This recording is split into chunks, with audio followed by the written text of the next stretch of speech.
my name is Vanessa Wallace. I'm here on behalf of Canadian Women in Sport, and I'm really pleased to be here and offering this content to you today. We worked very closely with CPRA to be able to develop it, and you should leave today with a lot of tangibles to go forward and improve the recreational sport experience for girls and women in your community. If we could please ensure that we're muted, that would be fantastic. Thank you so much. So as most people know, in 2018, the Government of Canada announced a target to achieve gender equity in sport at every level by 2035. CPRA has approached this from a number of angles, including developing this content intentionally to improve the recreational sport experience for the following target populations, so girls 9 to 15, new mothers, women age 55 plus, and girls and women from intersecting identities. Did anybody else? Is anyone else? Could we ensure that we're all muted, please? Thank you so much. So with that, these workshops are being delivered across the nation. They were intended to be delivered in person, but as you all know, that isn't possible these days. But they're also in the process of developing a webinar series, toolkits, addressing high five and adapting that content, and offering a community grant. I'll be able to provide some more information on that towards the end of the workshop. So, as some of you may know about the Framework for Recreation, this was a really critical document developed in 2015. And this workshop specifically addresses the first, second, fourth, and fifth goal. So the first goal being active living and fostering active living through physical recreation. Inclusion and access, so recreation for populations that face constraints to participation. Supportive environments, so we're going to talk a lot about that towards the end of this workshop and how you build supportive environments intentionally for all participants, but in particular women and girls. And lastly, capacity. So, offering this information to people, making it available to everybody, and common practice. So before I play this video and let you know a little bit more about Canadian Women in Sport, I'm going to quickly acknowledge the land that I'm on today. So I'm in Toronto right now, originally from Ottawa, but today and where I am is the traditional territory of many nations, including the Mississaugas of the Credit, the Anishinaabe, the Chippewa, the Haudenosaunee, and the Wendat people, and is now home to many diverse First Nations, Inuit, and Métis people. We acknowledge that Toronto is covered by Treaty 13 with the Mississauga. Hold on a second. Pardon me? Joanne, was that you? No. Oh, sorry, my apologies. Could we just ensure that we're muted, please? Thank you. So I'd like to acknowledge the underrepresentation of Indigenous women and girls in sport in this country and the multiple barriers that they face to participation at all levels. And it's our intention at Canadian Women in Sport to continue to build relationships that allow us to better address this gap through our work. So in addition to that land acknowledgement, I'll let you know a little bit about Canadian Women in Sport. We've been around for almost 40 years now. Prior to February 2020, we were the Canadian Association for the Advancement of Women in Sport and Physical Activity, or more commonly known as CAUSE. But we rebranded, and with that came a beautiful new website and a lot of great new resources, but our mandate hasn't changed. So we're committed to advancing gender equity in sport in Canada so that everybody can stay in sport and reap those benefits, and we can have gender parity in leadership positions in sport as well. I will play this video for you now, and I'll just take a moment to share my sound.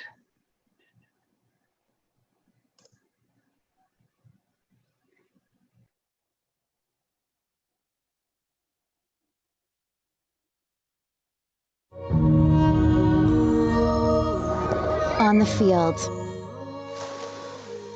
in the pool, at the arena, wherever sport lives. The challenge is there to push the limits, to overcome obstacles, to be better than we were yesterday. That's the power of sport.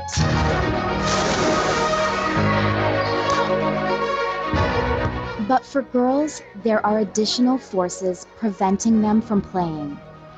Our challenge is to keep girls in the game. Because girls who stay in sport become women who rise to a challenge, achieve their potential, and make the world a better place. Because when inclusion is not just a buzzword, we all benefit. At Canadian Women in Sport, we're leading the charge.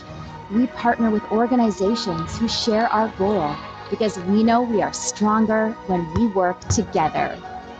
It's time to reimagine our approach to sport. Together, we will change the game, and we will keep girls playing until they become leaders in sport and beyond. Leaders who were once themselves those young girls.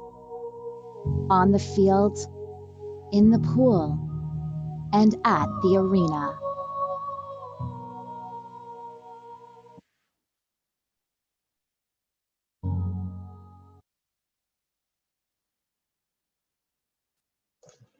Awesome. So that was our manifesto video. It came out in February, like much of the rest of our branding.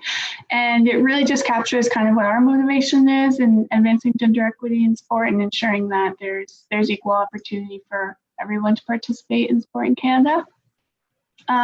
Before I pass the mic to Joanne, I will just go over a little bit of Zoom housekeeping. So we're a pretty big group today.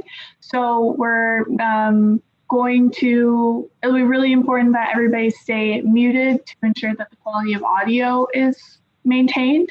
If you run into any tech issues, please feel free to message me in the chat.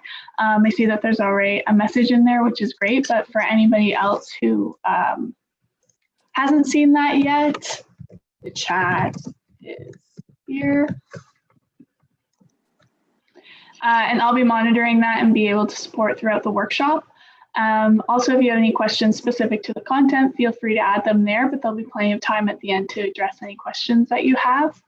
And without further ado, I'm passing the mic to Joanne Steigel-Lotz. She has been involved with Canadian Women in Sport for many years in a number of capacities as a facilitator, as a board member, but she also has a solid background in recreation and was a former employee of BC RPA, but I can let you speak to that a little bit more.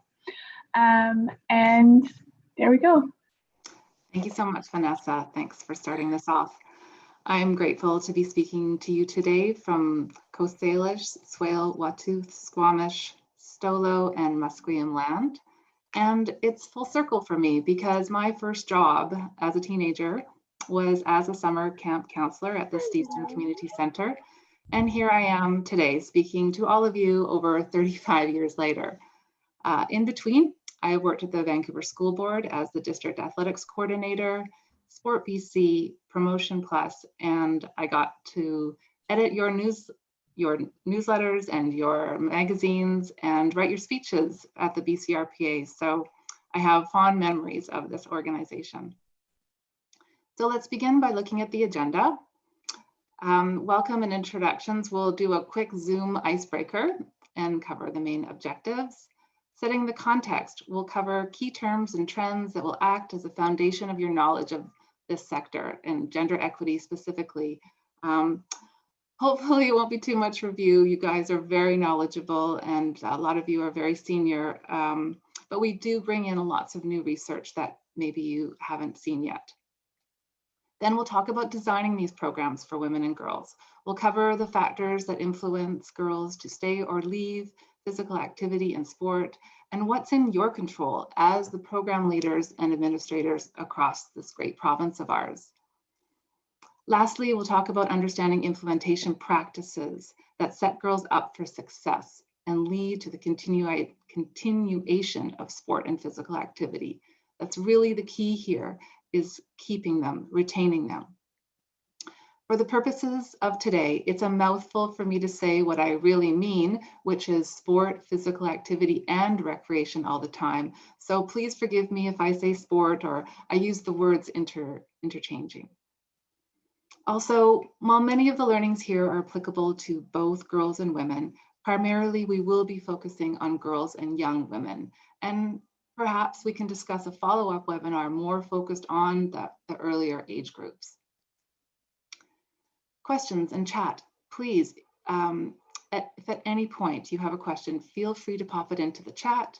Vanessa will be monitoring as she has stated, and we will do our best to address all your questions at the right time. We're going to be using the chat as well for putting in your ideas and your input. So if you haven't done so already, open it up as a pull down.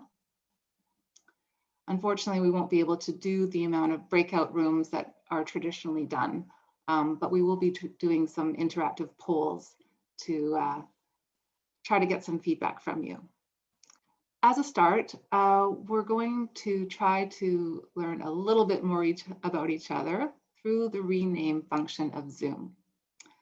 So following best practices for respect and inclusion, we're going to ask you to rename yourself with your pronouns, as well as telling us where you're currently located.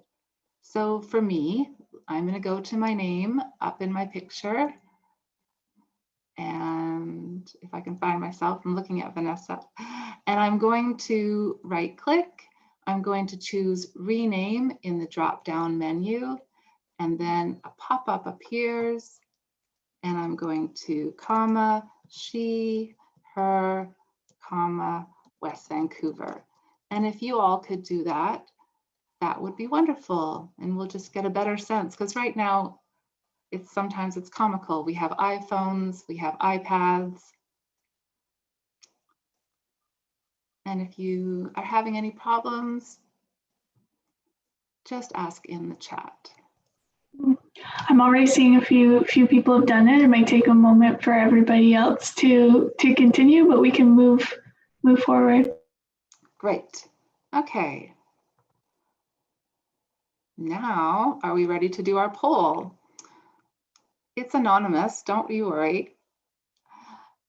The question says, I was inspired to be physically active or play sports growing up by a family member or friend, a professional athlete, an educator, perhaps a recreation leader, or I didn't play. And it's wonderful to see these results coming in.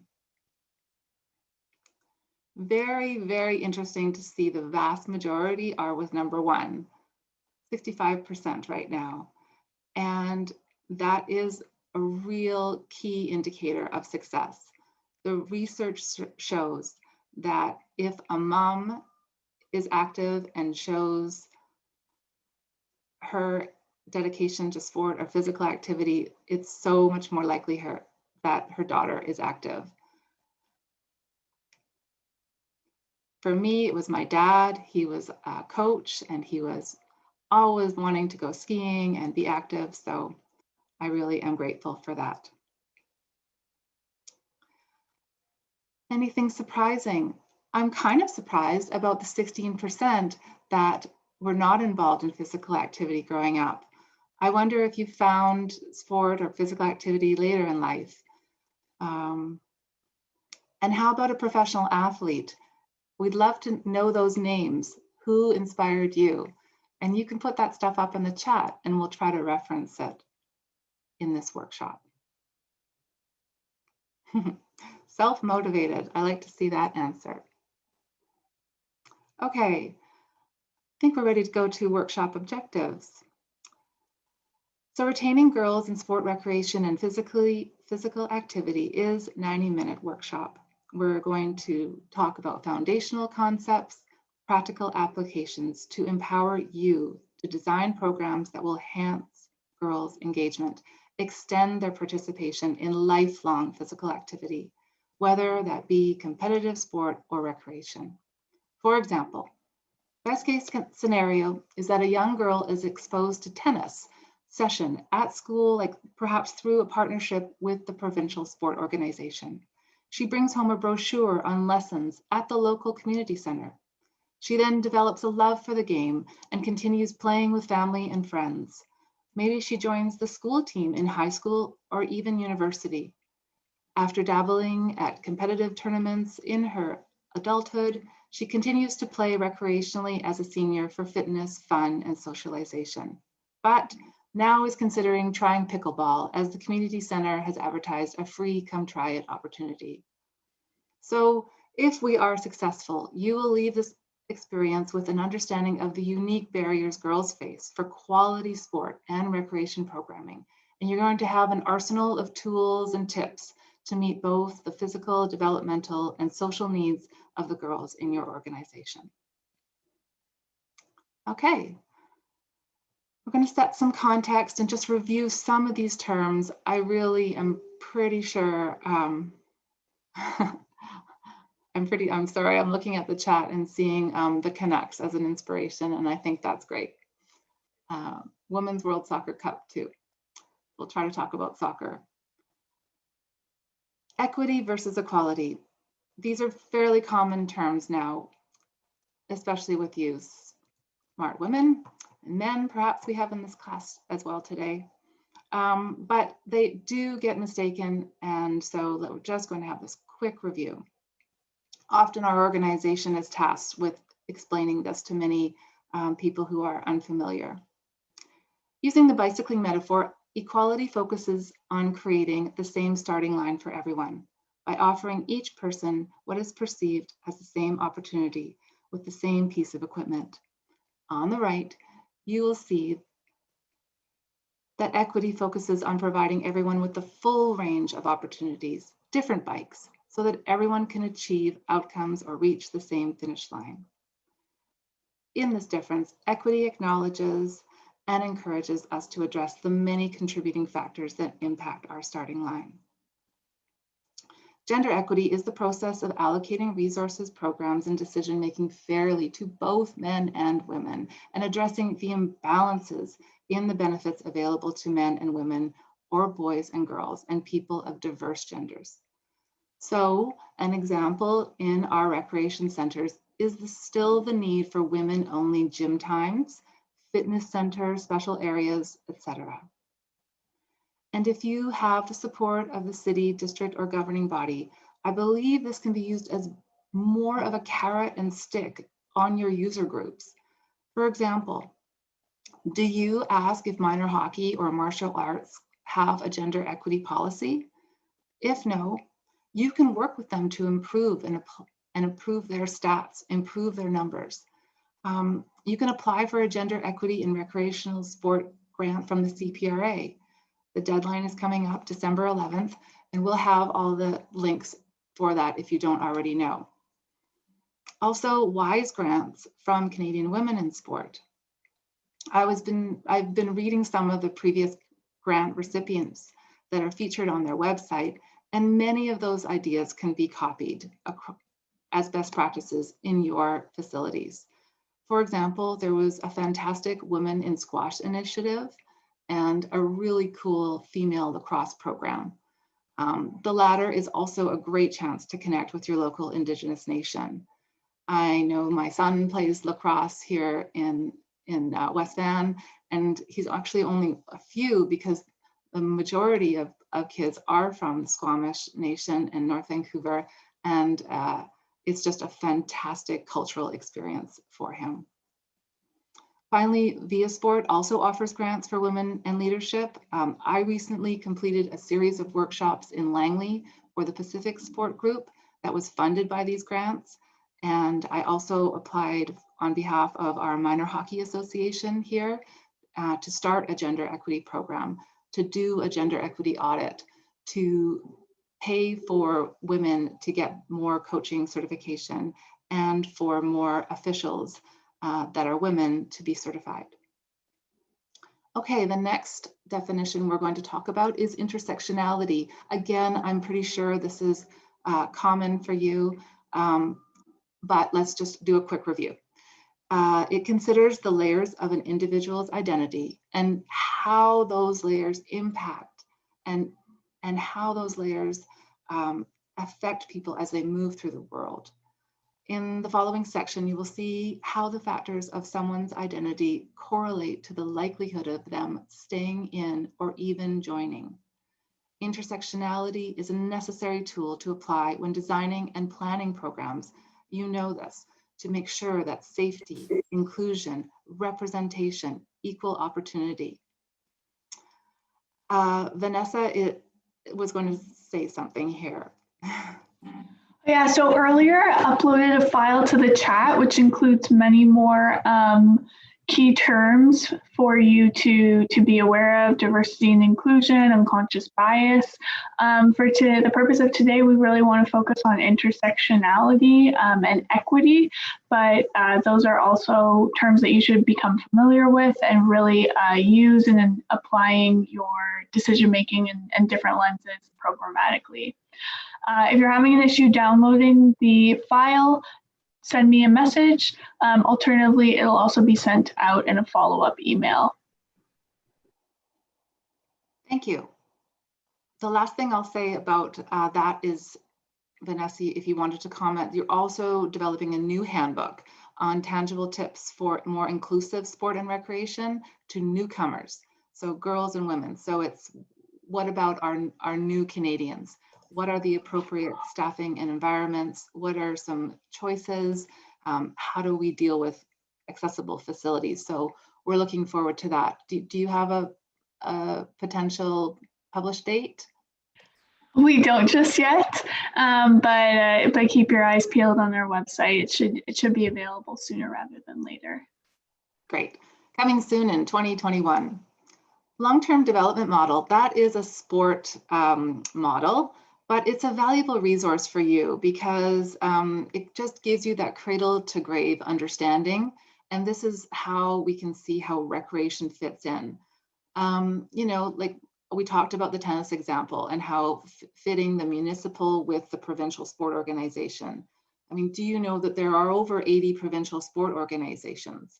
So I challenge you to go back to your center and your hometown and think about what makes sense for your neck of the woods. You know, Tofino makes sense for you to connect with the surfing organizations, obviously, and it's super exciting that surfing is now an Olympic sport. So we just would love to see grandmas out surfing in the future. In terms of planning, which activities could you focus on, which are meeting gender equity objectives? Going a bit wonky. And which ones work better in a post-COVID world? I mean, wrestling, no. Fencing, yes. Table tennis, yes. Cycling, yes. Hiking. Now, I know everyone is not interested in playing a sport, even at the competitive level, but I just want you to know the sport folks and obviously the recreation folks, we're on the same page because we want this active for life. People's experience with public recreation and fitness in their younger years may impact the choices they make as they age out of school activities. And sadly, school activities aren't even a reality this year.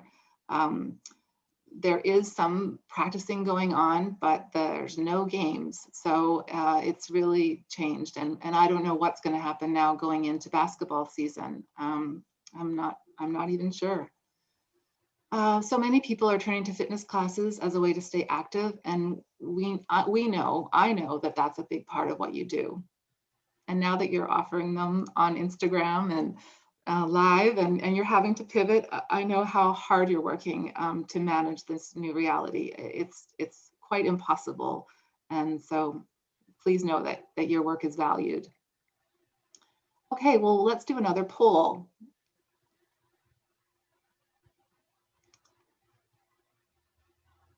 What percentage of Canadian girls aged 6 to 18 are not participating in any kind of sport or physical activity? So this is a piece of trivia, and just make your best guess.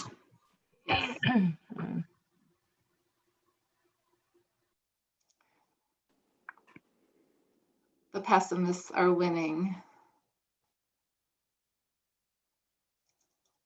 Okay, that's great. Thank you. 59 votes. The correct answer is unfortunately 51%. And as many of you know, based on the latest participation results, the numbers are worse for adult women.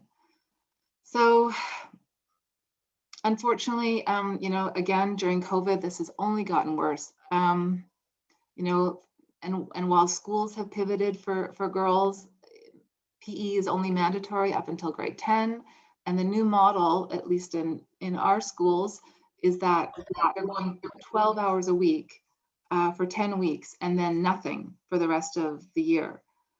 So sports loss, schools loss for accessing girls. Let's look at the opportunities for recreation. You know, no travel for games in community sport. So let's play each other within our communities. Let's have a new model at the community centers, maybe that old intramural model. My daughter plays field hockey and would be more than happy to just play with her friends against girls she knows locally. Let's be creative and go to where girls are already grouped. Let's find those groups of brownies. Let's find the guides. Let's go to library programs, arts programs, and even band. Connect with those agencies and use your young, enthusiastic, or older and still enthusiastic leaders to incorporate more physical activity into current existing programming. For example, let's take the West Vancouver Youth Band, which is a great organization. And I do see them in parades in the past, but what about their practices? Can we turn their practices into a true marching band so that they are actively moving and doing their music at the same time? That's a kind of connection perhaps that can happen at the community center where they practice.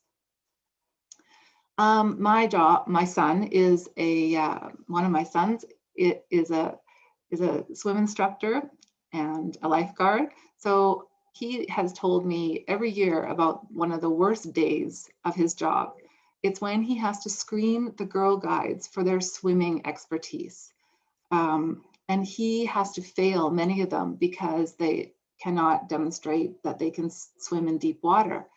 And so they have to wear a life jacket then when they go to Camp Olav, even on the beach, and when even they're in at ankle depth. I thought this was tragic, and so I think that's an opportunity then for the guides to get more involved in the community swimming programs that you all offer in your aquatics. Let's teach that group together. They're already together, they're already friends, and maybe that's a good intake so that they don't have to have that punishment of failing and not being able to swim in our great ocean. Okay, so the next slide we're going to is intersecting factors. We have a Rally report, which was data that the Canadian Women in Sport collected. It explores Canadian trends in sport participation with a specific focus on the target groups of girls aged 6 to 18. Overall, the Rally report data shows that sport participation levels for Canadian girls are much lower. We know that. Among girls who have participated in sport, there is a dramatic dropout rate observed, with 1 in 3 girls leaving by late adolescence. In comparison, the dropout rate for teenage boys is only 1 in 10.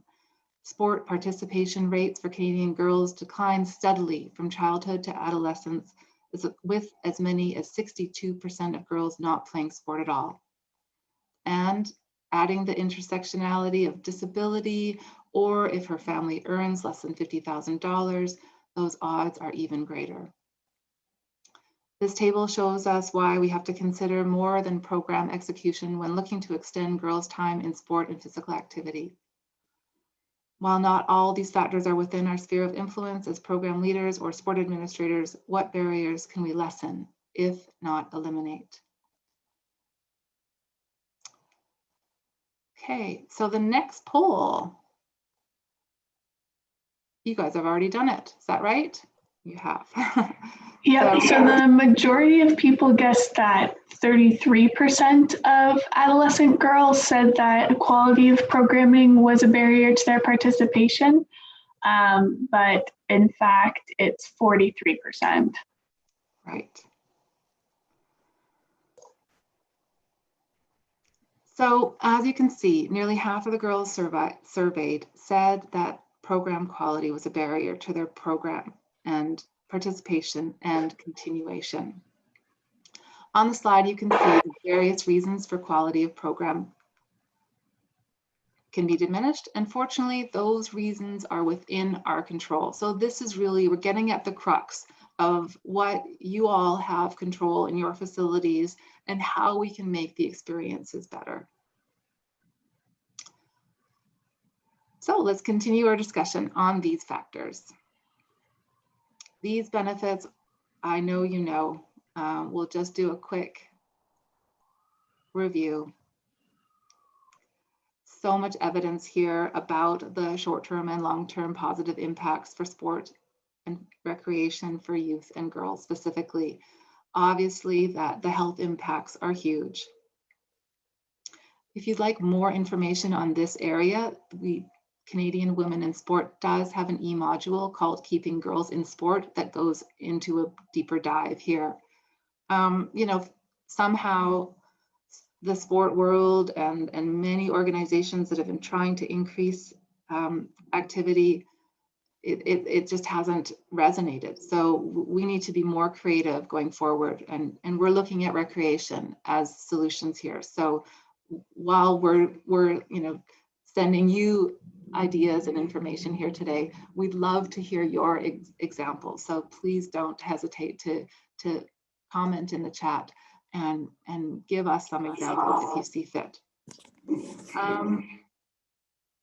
I think I'd just like to say one thing about benefits, and maybe I'm just a bit focused on that because my son has just finished applications to university. You know, parents and students are very motivated by the concept of building up the resume and the university and college applications. And so, you know, UBC, it's a very detailed application process. And if you can show that you are well-rounded by participation in sport, in physical activity, in programmings, I think that's really important. So that message, you know, is another one of the benefits. It helps you. It helps you look like you're well-rounded, and it really benefits your application process for scholarships, for schools, for bursaries. Okay, so we're going to talk about the barriers now. As we know, girls experience barriers to sport at a number of junctures. This sociological model is a helpful way to look at the four spheres: interpersonal, intrapersonal, environmental, policy. The interpersonal sphere is about how the girl may think or feel that prevents her from participating in sport. It can be the result of internalized stereotypes, like believing one sport is too rough, rugby, wrestling, even I found basketball really rough, or she will be perceived to have a specific sexual preference for a particular sport. Maybe she doesn't want to be seen as disruptive. Interpersonal is obviously those close relationships that influence. Does she have the emotional or economic support of her family to participate in sport? Those are the questions we'd love to ask. Ask the boys in your programs. Where's your sister? You know, can you bring your sister along? Is there anything we can do to help bring your sisters along? The environmental sphere considers the different access points, literally and figuratively. Are there programs available? You know, have you done an audit of your leisure guide and seen how many are for girls and how many are for boys? Are you able to share that data? Are they of high quality? Are there other girls in the programs already? When you say co-ed, how many girls actually show up? are you doing that research and evaluation? What about the cultural measures for your populations? We'd love to hear your examples, especially in communities where there's high populations of new immigrants or multicultural populations. You know, how can we make these programs better for girls? I was delighted to learn about the new Westminster pool recently, how privacy swims were planned for Muslim girls and women and for the LGBTQ community. But I didn't realize that they were also included in the design stage with all the stakeholders in the planning. So I think that's brilliant. And that's a real best practice to look for if you're building new facilities, about how from the get-go we can be inclusive. You want me to push forward, Vanessa, but I was going to ask you to talk about your hotel example with the Muslim girls. Yeah, so that was part of the program that's going to lead to the handout coming out soon. And really they partnered with it was a sport organization that partnered with a public health agency who was supporting the housing of new refugees in the Greater Toronto area. And there was a transportation, and like Joanne said, they did some aquatics as well, and they had everything was considered because the organization had the support of the public health agency to understand everything that they need to do to make the environment suitable, welcoming, and inclusive. Thanks. Great. Okay. Lastly, the policy-related sphere considers the external structures that affect a community's access. So I love this example from Edmonton, Free Play for Kids. It's a totally free after-school club which accesses 4,000 kids in needs. They partner with the socially vulnerable kids.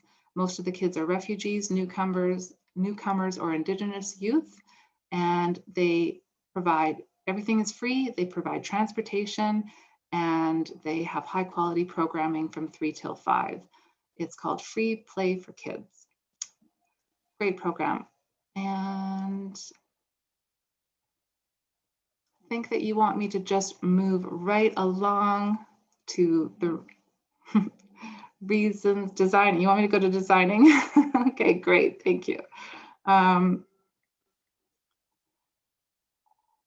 We now know why girls leave sport. There's just too many barriers in terms of cost, in terms of design. And we know what motivates them in terms of the benefits. Let's look at some of the evidence-based solutions that we can now apply to support this retention. We've narrowed it down to 4. Consult. Consult's a big one. And I know that you all do this very well. We're just going to talk about maybe some of the best practices to consult girls. The supportive environments through positive coaching or positive instructors and recreation leaders that prioritizes social connections. This really comes back again and again. Fun and prevention of injuries. Okay. As I mentioned, consultation, and in other words, evaluation, is key. It can mean offering programs girls are interested in, understanding why participation rates are dropping, or finding out how to layer specific education into a sport or physical activity. And don't wait until the end of the program evaluation form. Please use quick survey monkeys midway to the girls directly. If your objective is to engage more newcomer girls or women, consider consulting settlement agencies and ideally speaking with women and girls directly. In BC, do you have any examples of agencies that have been helpful? I've heard about Mosaic, we've heard about Success. If you have any examples, please share it in the chat. Also, of course, make sure there's diversity within the group girls that you consult. Different socioeconomic groups and different abilities. Building supportive environments is the next one. Safe environments.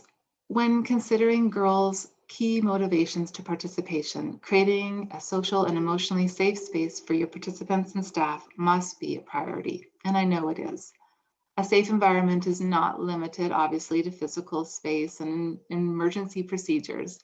It's the three factors. It's the physical, the social, and the physical and mental health. They're all interrelated. This is the part where you decide, are you going to run a girls only program or a co-ed program? Now, what motivates girls to play and stay? As you can see, it's a key distinction for girls and boys. For many boy participation, performance enhances their social position, the hierarchy of their position. For girl participation, social acceptance enhances individual and group performance. So when she feels accepted, she then has the security to try without fear of social repercussions from mistakes or failing. Effort then leads to improved performance, which fuels more effort. That's why managing these group dynamics is so important. I want to share a TED Talk, if you haven't heard of it. It's called Brave, Not Perfect. And it really talks about how we really need to encourage girls to take more risks, to be brave, and not focus on being perfect. That mistakes are fine, and it really doesn't matter because we only learn from them. Building supportive environments. Supportive environments go beyond the X's and O's of programming. We can define them as welcoming. We have to emphasize the values of safe sport and being physically active. We can prioritize social connection and food. It's really important. Survey after survey has shown that girls love to have snacks. Don't we all? Exposing girls to women role models is really important. Poster examples, social media. You know, most of the community centers that I go into are more like architectural works of art, and they're very, very strict about what's going up on the walls. But personally, coming from our organization, we would love to see more of an old school gym look with tons of posters of active women and role model females. We want to have these environments so it leads to the empowerment of girls in and outside of sports. It can really be a springboard to more exciting opportunities, more leadership skills, more comfort. For example, the West Van Field Hockey Association does a great job of encouraging the older girls to become junior coaches and to become junior officials. And that's their first job at $15 an hour at 15 years old. It's a great stepping stone to more opportunities. I'd love, Vanessa's pushing me ahead. I'm going to say one more thing because it's really fun to see that a new fire chief was chosen in Vancouver, and she is it's their first female chief. She's fresh from Nanaimo. And I learned about a great program called Camp Ignite, which is for 16 and 17-year-old girls thinking of becoming firefighters. This is a great camp that you could host at your community centers, partner with fire services and police, North Shore Rescue, Army, Navy, use it as a boot camp. And I think you'd get a lot of interest.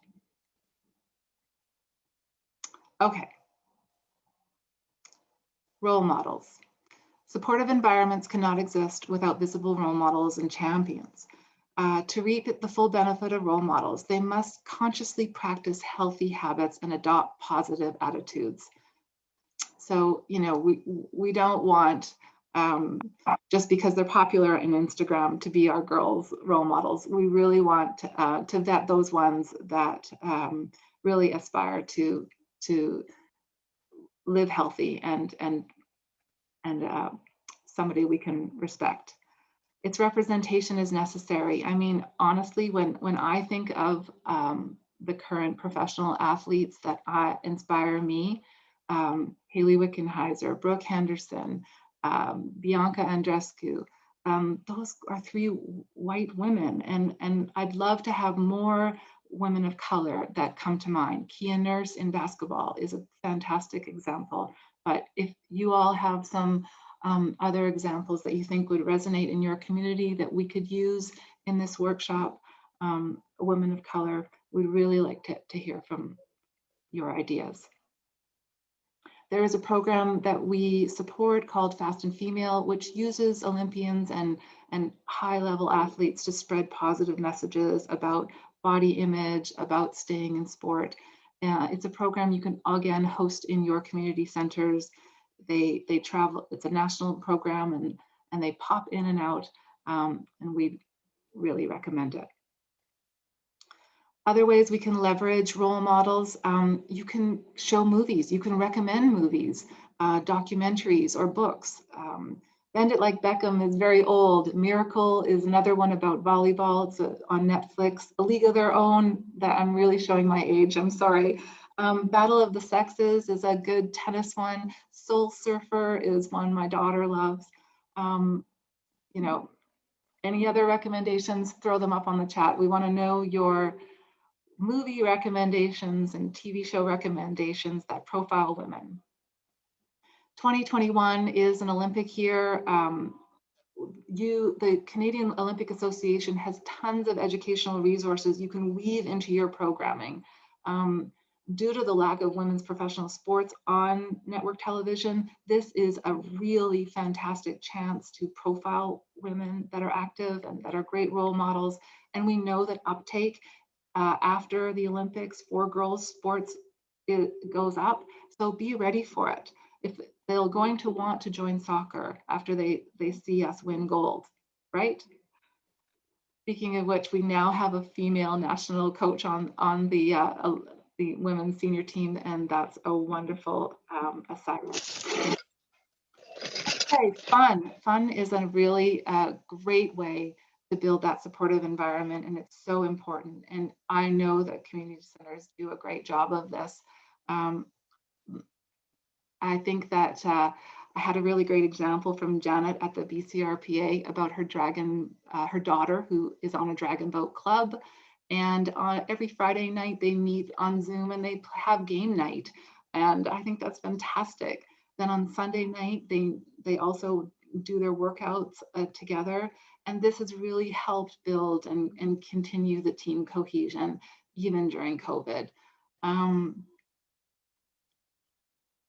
Crazy Hair Days, rotate who does warm up, allow their music to be played. Julia, my daughter's team, has Crazy Socks for field hockey, uniform backwards day, fun photos. If anybody has any more ideas, we'd love to hear how you incorporate fun into your programming. And I'm loving Alexa Liu as an Olympic snowboarder example. Thank you so much, Jared. Kadisha Buchanan, a national soccer player, I believe she's also playing right now, like in Europe. Fantastic. Natasha Spence, boxing.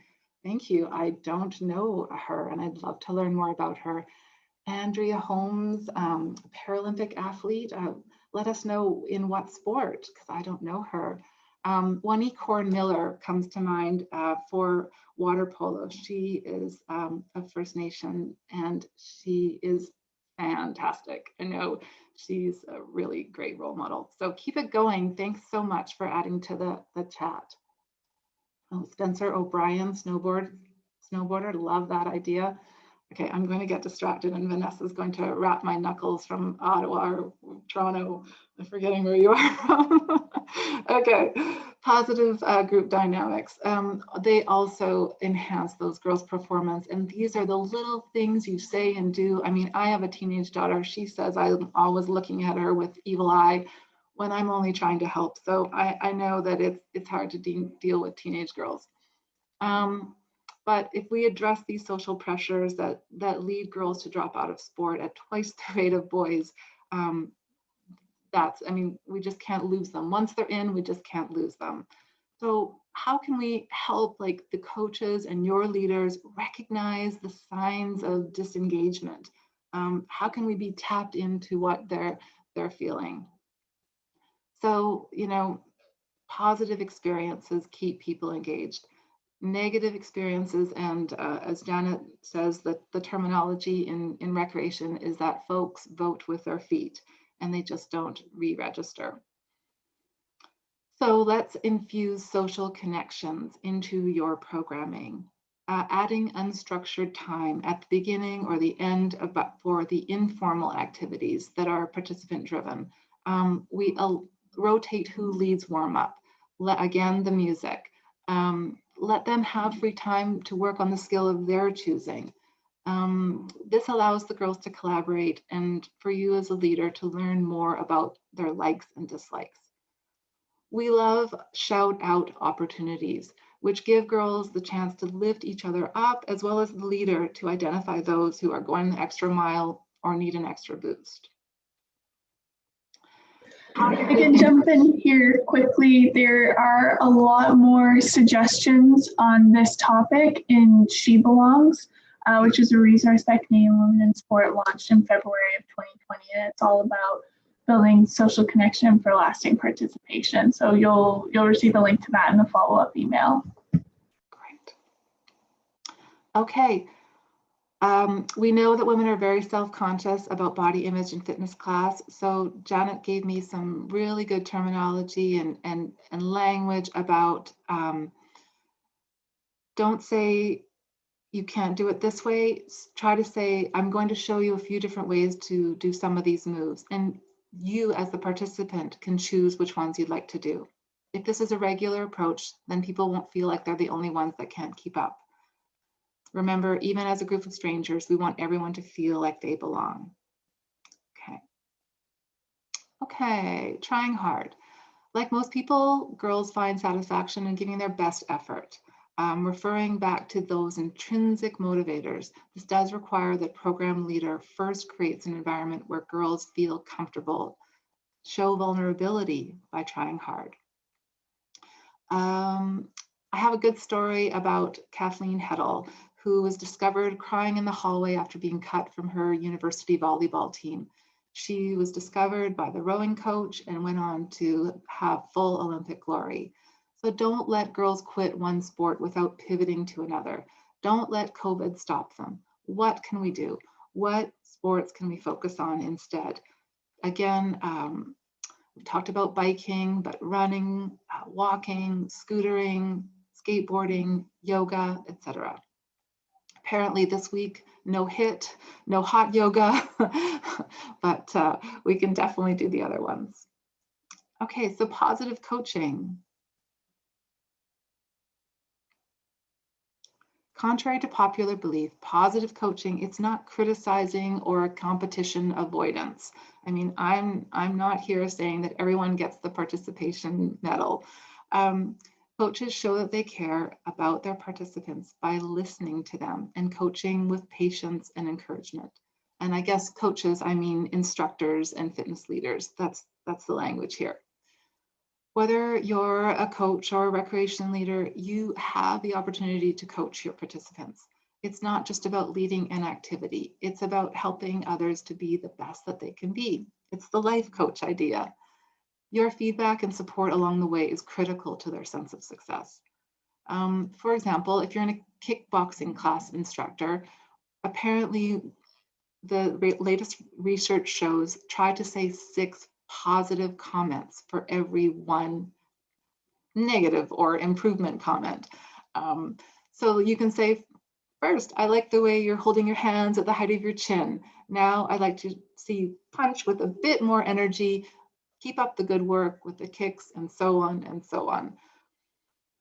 So we really would like you, and I'm sure you do this, it's just a reminder, name, right? Knowing and using everyone's name. Go back to name tags. I'm personally, as a field hockey coach, was a big loser of remembering the girls. I mean, they're all like Kira, Keisha, Kaylee, Khan. I just couldn't do it. So I resorted to name tags, and it really helped me. Be welcoming as they arrive. Let them know you're glad that they're participating today. Use their name throughout the engagement. Say goodbye, wish them a good week. What about getting to know each other? Like you could group them sporadically in your class, like people that like pizza over here, people that like ice cream over here, who likes, what's their favorite, you know, have, this adds just some fun and encourages the participants to get to know each other as a side activity. Pay attention to those folks that are quiet, are at the back of the room. Make sure you check in with the girls before they leave to ask them one-on-one how things are going. They will appreciate you taking the time, and you might learn about how to make the experience better for them. And if they're like my daughter, they probably will say nothing, I'm fine, but they may, if you give them the opportunity to say, hey, text me something we can do next time to make it go better. That kind of thing is helpful for girls like my daughter that just needs to reflect, and on their own time will have lots to say, believe me. When the session is ending, send email links to re-register, text with follow-ups, have you registered, send home a flyer. I mean, and as a parent, I would love to see a better system of, once you register for a program, the sending it into your calendars so that I remember that soccer starts on this day. I think we're all a bit overwhelmed with the number of different entries, you know, the registration for sport, the registration for recreation, the registration for school. How can the recreation system help us not forget? I know, as I said, my son is a lifeguard, and you know, yesterday he only had one kid show up to a 4-hour work, so he only worked for half an hour, and everyone else were no-shows. So you know, something's going wrong there, and he said he tried to phone and no one answered, but I don't know. We don't want that to happen. We need to know why people aren't showing. Okay. I think I've moved quite well along this. She's nodding at me. I think she was worried I was going to go over time. Preventing injury is a really important point in sport and recreation, because it is a real way out for a lot of girls. And speaking personally again, my daughter may have inherited bad knees from me. I'm a double ACL reconstructive surgery from my track days and skiing.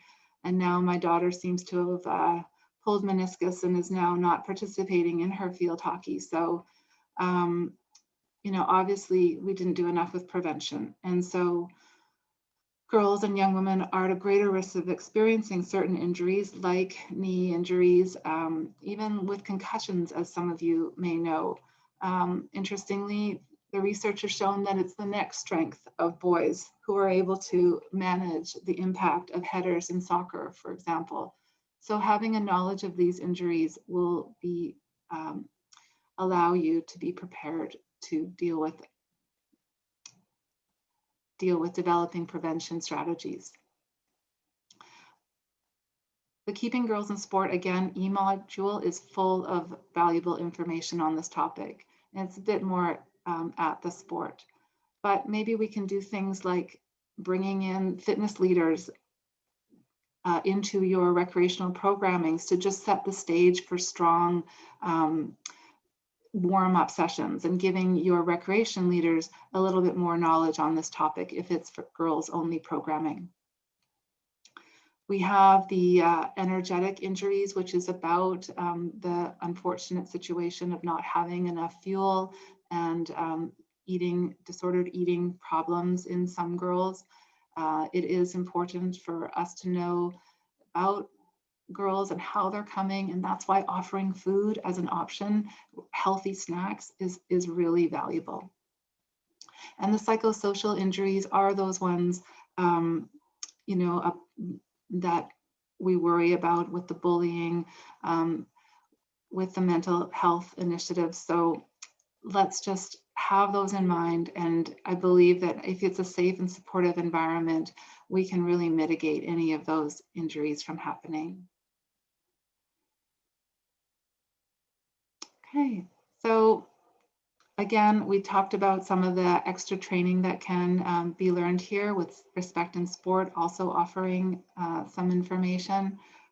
We talked about teaching fundamental movement skills. Those are just the basics, and running, kicking, throwing, jumping. Many organizations run programs for this, the whole notions of physical literacy. And I know many of the community centers and community or districts have gone full on. I remember reading Richmond's physical literacy program was very extensive.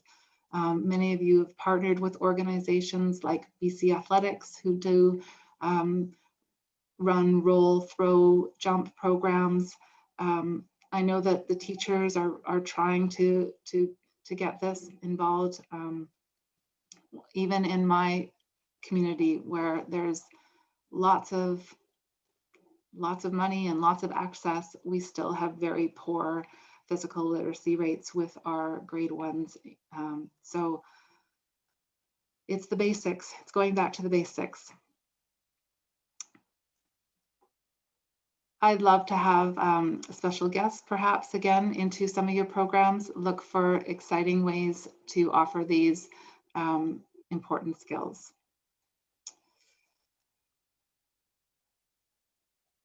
Okay, well, I think that I sped through this, Vanessa.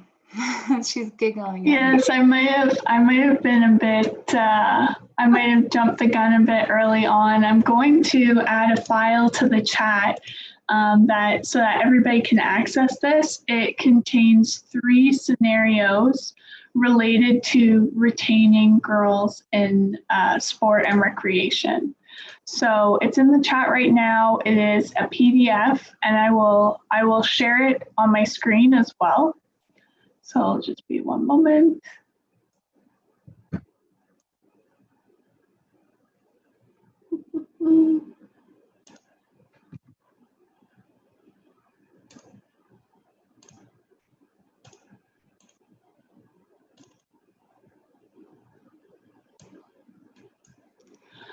So this activity, oh, go ahead. Sorry, you go ahead. I was just feeling dead air, but go ahead. Okay.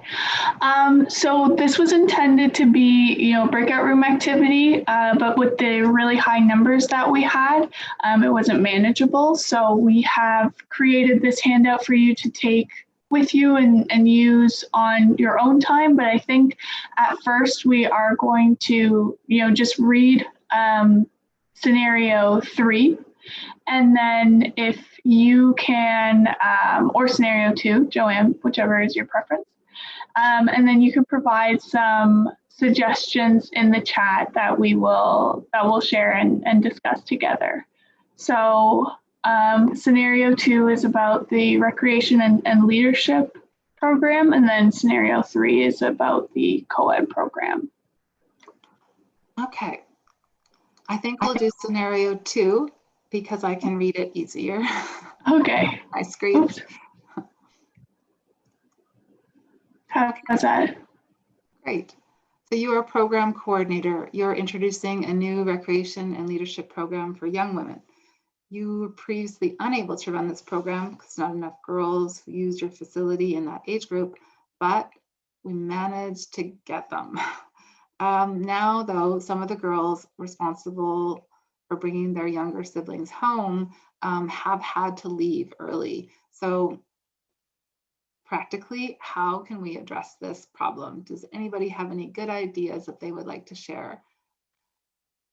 We're realizing that girls, one of the barriers to participation is more responsibilities at home in terms of babysitting. Sometimes they have part-time jobs in order to help support the families or just support their own lifestyles. So, even if we get them, maybe it's sporadic. So do you have any experience in the chat about helping us here? So you've also identified some critical questions at the bottom. So if you just want to take a moment to reflect on the underlying issue, Joanne reiterated that, but we can also address who do you need to consult for more information to influence your course of action or your intervention. And then how can you track your intervention has made a positive impact on the experience of your participants?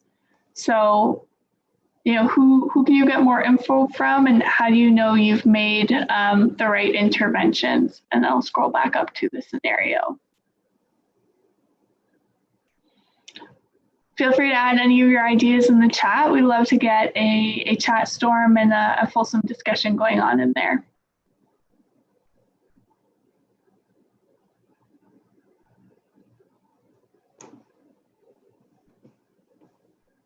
You guys are quiet. That's all right. We can also talk about the realities of being a teenage girl these days. And also I said school, and also I said their work and their family responsibilities. They also are doing a ton, sometimes volunteering and trying to get that resume going for post-secondary opportunities. So we know that time management is a difficult thing. We are getting some action in the chat. So somebody asked, are the hours fixed or can they be adjusted? I think that's great. You're immediately addressing sort of the time conflict. Colleen has said to create activities that include the younger children or separate activity for the young ones.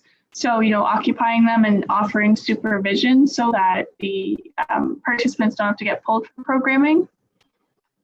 Offering a shorter program, but more times a week. That's really interesting. I haven't, in doing this a number of times, I actually haven't heard that suggestion before. So that's really great. Then we have consult the youth in the program to see what times or days work best for them.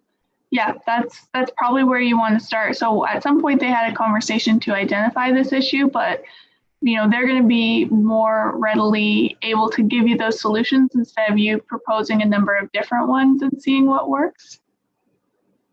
Include the siblings in the program or another program at the same time. Yep.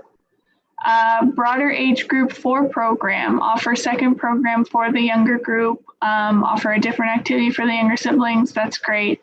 I think because this one involves leadership, you can really easily incorporate those younger siblings because, you know, the older ones who the program is intended to serve can, you know, mentor them and can teach them maybe those fundamental movement skills like Joanne was talking about. So there, because of your, the purpose of the program, but you can really easily fold them in.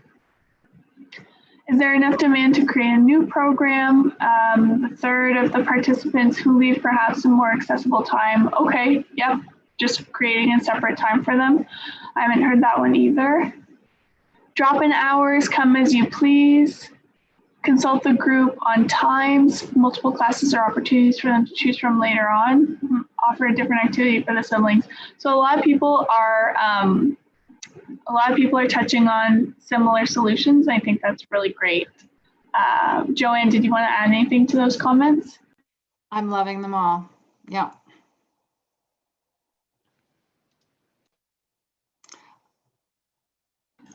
I think too, because this is a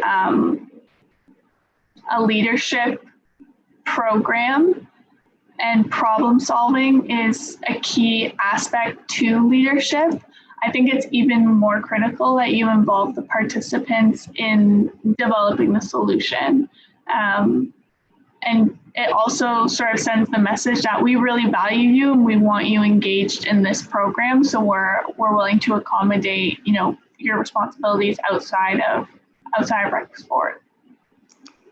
Vanessa, does Canadian Women in Sport do, you know, a simple benefits of physical activity in different languages that recreation leaders could print off and give to their girls so they could bring them home if it's not getting the support from family and maybe there's language barriers?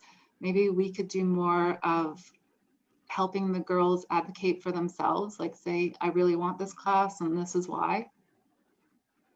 So we don't have that exact resource, but we do have all of the foundational knowledge to provide a list of the benefits. What we currently have right now, what different sport organizations are doing, are sort of a poster campaign that highlights the inequities of sport. So girls not having access to equipment that's appropriately sized, body image issues, lack of funding, and you know, they're drawn up really nicely, and there's an athlete who is like trying to score a goal or something, but then you see all of these things in the background that are preventing her from doing it. So I could share one of those in the follow-up, and if you're interested in more, you can send me an email.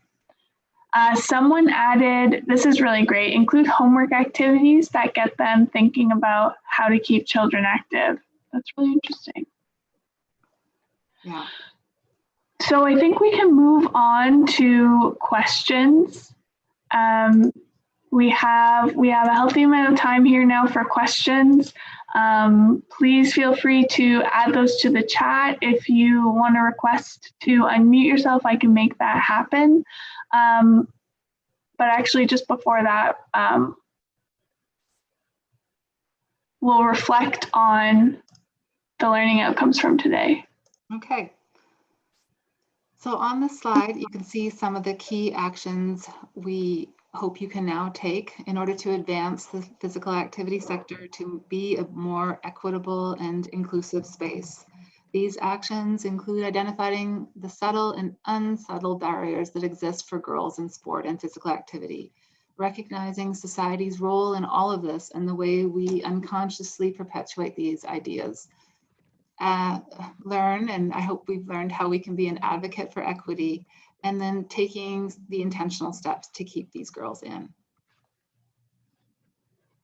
And now I'd love to open it up to questions. So if you have any,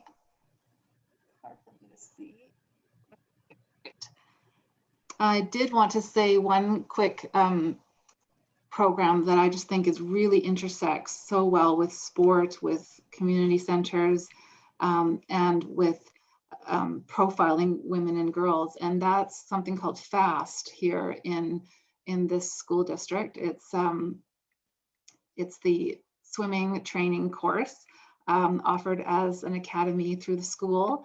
So that's how they take their bronze medallion, bronze cross, first aid, and CPR, and they get that training through the school. They get their PE credits, and they're at your aquatic center for 2 days, and they're being taught by your aquatic teachers. And then that is the key way their hiring is done at the aquatic center. So Matthew said that he was a minority. There's mostly girls in his program, and many of them got hired as that first job, your aquatic leaders, and working the top of the slide was the first job. And it's fantastic. It's part of a union. You're mentored by wonderful other aquatic leaders, and then they keep on, and then they kept on going, and many of them now are the teaching as the swimming instructors and as the lifeguards. And I mean, when you're making $25 or more at 17, that's pretty life altering for these young women. They can get jobs anywhere in Canada and British Columbia, certainly. And as long as the pool's open again post-COVID.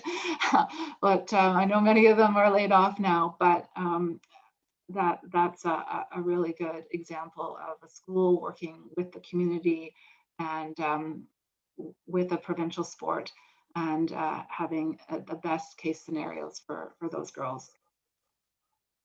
Okay, any questions? So Joanne, someone's asking if you could repeat the name of the program you just described. Sure, it's called FAST in West Vancouver, aquatic swim training. What's the F stand for? I forget, but it's also done, I remembered profiling it in the BCRPA magazine of programs also being done perhaps in Salmon Arm. And I know that other school districts are doing it, but it's a key way because we know that it's hard to get qualified aqua leaders. Okay, so Kate says that she is a partner with an architect firm and is interested in the experience of how buildings and spaces for sport influence the impact of girls' participation in sport. And interesting enough, CPRA is really invested in that topic right now and finding solutions. And currently they're in sort of a data collection phase, and there is a survey on their website that I can find a link to. But they will be presenting findings soon at a national conference, the Sport for Life conference. But definitely Joanne mentioned it about how, physical space creates an environment when, certain parts are accessible or inaccessible. And that can also include, where are the change rooms? How is there access to like hygiene products? Are they physically accessible for everybody? That really sets up the programming that you can offer. The facility that I work at, which isn't open right now, unfortunately, they were really intentional with the design, and it's a unique experience because there was a vacant space for a really long time, and so they had a lot of flexibility with it. But the kids, you can tell when you come in, they have complete ownership over the space. Like, it's because of how it's set up, you could really easily create an environment where they feel at home, and there's that sense of pride and belonging there, and it makes a huge difference for girls especially.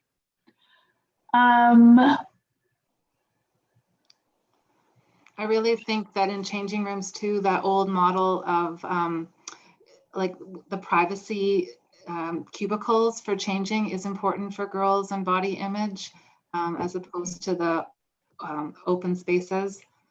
And I appreciate the question about gender fluidity. I haven't had direct access or direct involvement. I know that it's a real experience in school.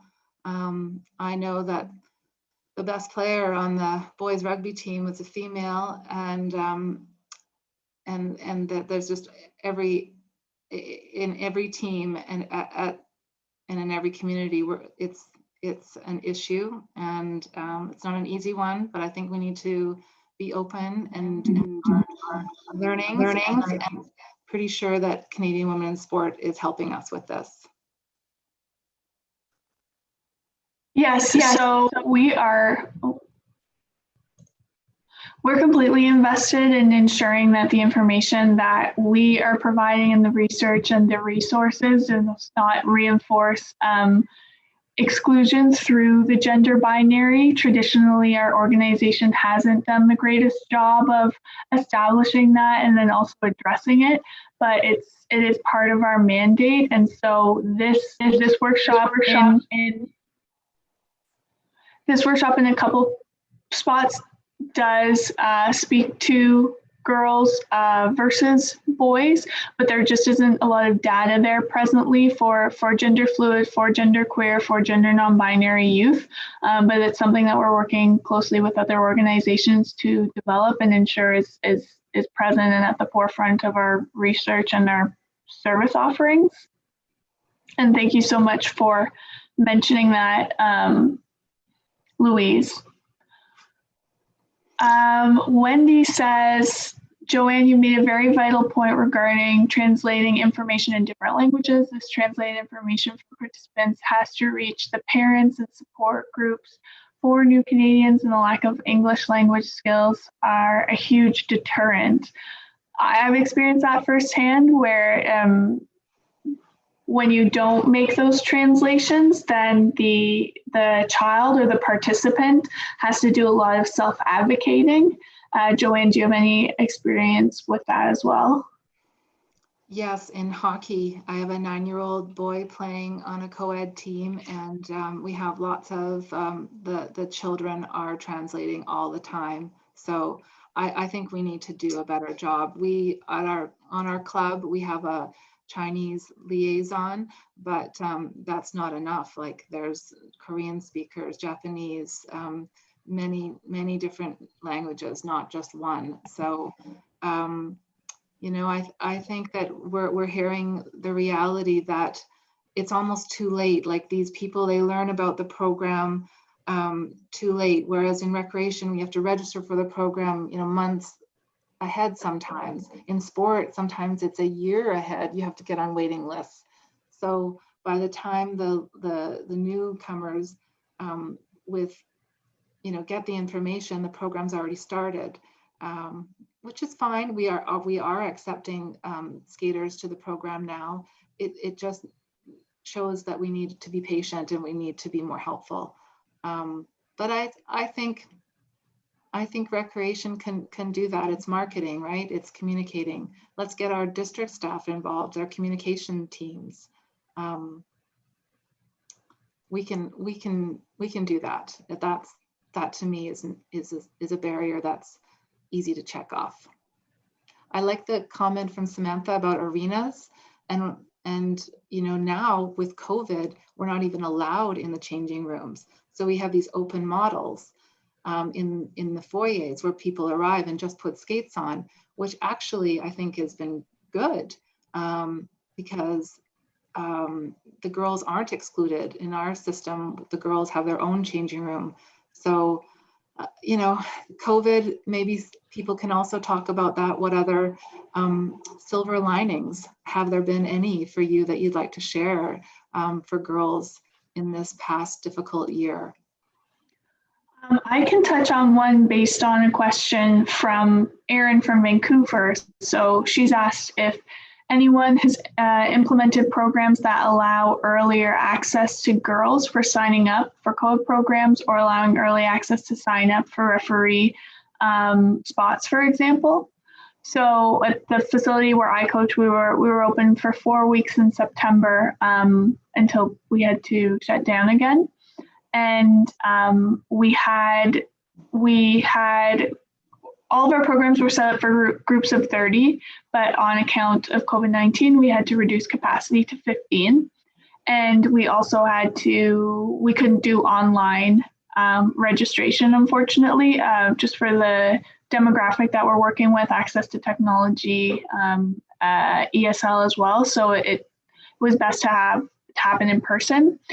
And so people, you know, lined up and came and registered, and we realized immediately that, you know, the first person coming in was going to register their family for as many programs as they could, because they had gone, you know, 5 months without programming. And so we registered, we took everybody's information, but then we used sort of some math to ensure that everybody got an opportunity to participate. But then again, looking at that once more, we realized that 80% of the spots have been taken up by boys and 20% of the spots have been taken up by girls. So then we used another algorithm once again, just to ensure like what were their first 3 choices. And then we made sure that there was gender parity in participation. And it was great. And it was really positively received by the families of the girls. Right. And likewise, the families of, you know, the boys and other kids, once we explained why and what we were doing, they were quite understanding and accommodating as well. Okay. Grace asks if there are any particular sports that you can name that are noticeably more favored for girls only clubs. Help me out here. What else have people done in their communities? If we want to put those in the chat, I'm just going to touch on the grant available from CPRA, and then I'm going to add the evaluation to the chat so everybody can take a moment to access that. So as you may know, or maybe you don't know, there is a sizable grant available to you from CPRA. Applications close on December 11th. And it's really about increasing gender equity in recreational sport. It's a community grant initiative, and we have the website here at the bottom of the page. You'll receive more information on this in the follow-up email. And here I will add the link to the evaluation. So you should be able to access that. And we really appreciate your feedback. We take it to heart and we use it to improve the quality of delivery as well as the quality of the content to make sure it's really applicable to current circumstances, recognizing that we are in a little bit of a different place right now, but these lessons still hold true. So if you could spend a little time doing that, that would be fantastic. You can also use the QR code on the screen to be able to access the survey. And it's quite brief, so please take the time to do that now, or you'll have access to it in the follow-up email. Love to thank BCRPA for having us today. I'd like to thank everybody for their participation. And Joanne, really fantastic job. Thank you for bringing this content to life with all of your examples. If you wanted to share a final thought with the group, I open the floor to you. Thank you. Thank you, Vanessa, too, for really being the right hand. I truly appreciate it. I really love all the questions. We'll have some time to answer directly. I'm not sure exactly how the chat works in the recordings. Do you see the chats in recordings if anybody wanted to follow up? But anyway, we will look at all your questions and try to answer them for you. Yes, the one question is from North Vancouver about surveying young women who have left sport. I believe that is included in the rally report, like the girls that were surveyed, both were current participants and those that had left. So we did get a good cross-reference or of girls to get that feedback about their suggestions, the fun, the positive coaching, and the environments that will help them stay. So if that's the end, I'd like to thank you so much for participating. If you did not know, or if you've heard of anybody else that was unable to attend today and would like to, we are offering a second workshop. Vanessa, maybe you can remind me of the exact date and time. I believe it's December 8th, same time? 9th, thank you. Yeah, so 2 weeks from today, Wednesday, December 9th, same time, 10:30 a.m. Pacific time. And that should be promoted soon. We gave priority to people who are on the wait list for this session. But yeah, that should be available.